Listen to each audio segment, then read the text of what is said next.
Pelo contrário, encontrarão a força legítima do combate e da vitória, porque não se trata de qualquer combate, mas da luta e da vitória sobre si mesmo. Assim veja cada bem-aventurança. Bem-aventurados os pobres de coração, porque deles é o reino do céu. Aqueles que por livre vontade despojam-se de tudo que possuem, aqueles que não acumulam nada para si, aqueles que sabem empregar o que possuem em benefício dos demais, os que estão de mão vazia diante de Deus, inclinados só para Ele, que não são insuficientes e orgulhosos, mas que fazem de suas vidas um verdadeiro dom, são eles os anarvim da Sagrada Escritura. Um ponto importante: de coração, significando que nem todos os pobres são aventurados, pois a expressão de coração exprime, por exemplo, a diferença entre possuir para si, possuir para servir para si, e rico se está a serviço de pobre. Jesus não diz que todo deve ser indigente, mas que todos não retenham para si. Bem-aventurados que choram, aflitos, porque serão consolados. Todos aqueles que são afligidos pela injustiça da sociedade, toda forma de dominação interesseira, aqueles que são forçados a viver com a cana no pescoço, ludibriados em seus direitos, manipulados para interesses vis, massa de mão de obra nas mãos de ditadura e tirando de modo geral. A eles Deus considerará a consolação no final, a justificação de suas vidas em vida jubilosa. Bem-aventurados os mansos, porque possuirão a terra. São mansos todo aquele que, apesar de sofrer os demandos do dominante ou mesmo de qualquer inimigo, não recorra à violência, evita o ódio e não quer vingança, mas pelo contrário, tolerando o que lhe faz sofrer, opta por uma vida de serviço desarmado, decidida, acima de ação de Jesus, colocando-se à disposição do bem maior, até mesmo dos seus inimigos. Então, manso é todo aquele que duplamente se fortalece pela luta interior de superação dos conflitos internos, dos desejos de vingança, pelo surgimento de decisão livre de contribuição na salvação do outro. Esses possuirão o reino de Deus. Convém assinalar que Jesus é o manso e por isso mesmo servo. Bem-aventurados que têm fome e sede de justiça, porque deles é o reino do céu. A justiça de Deus é a realização do seu plano salvífico. Portanto, ter fome e sede de justiça significa empenhar-se para salvar o irmão, a sociedade e o mundo inteiro. Significa colocar em prática a vontade de Deus.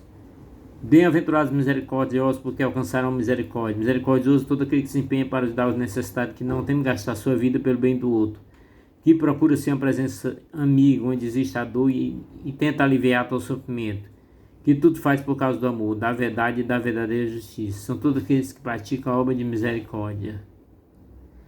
Bem-aventurados os puros de coração, porque verão a Deus. Aqueles que procuram viver segundo a vontade de Deus, que não colocam nada nem ninguém no lugar do Senhor, que não são dúbios na fé, que não pregam, que não desejam viver. São os que amam mesmo carregando madeira, os que não são idólatras nem adultos no seu coração.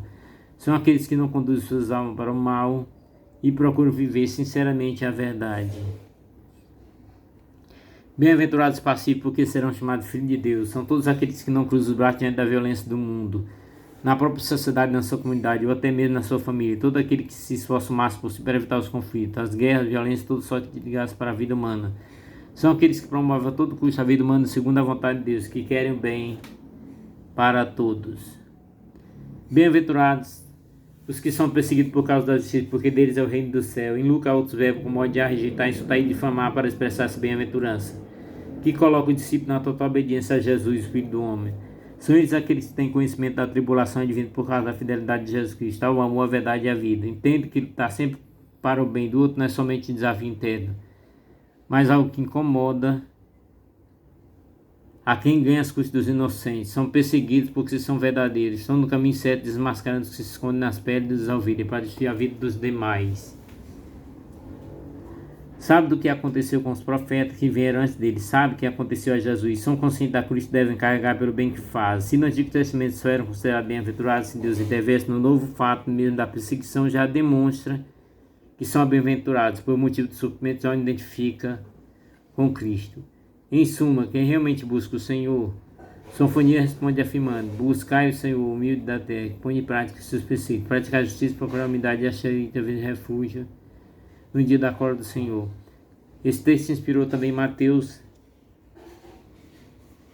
na construção do conjunto das bem-aventuranças. Os humildes que buscam o Senhor são aqueles que formam o resto de Israel, aqueles que largaram tudo para viver exclusivamente da vontade de Deus.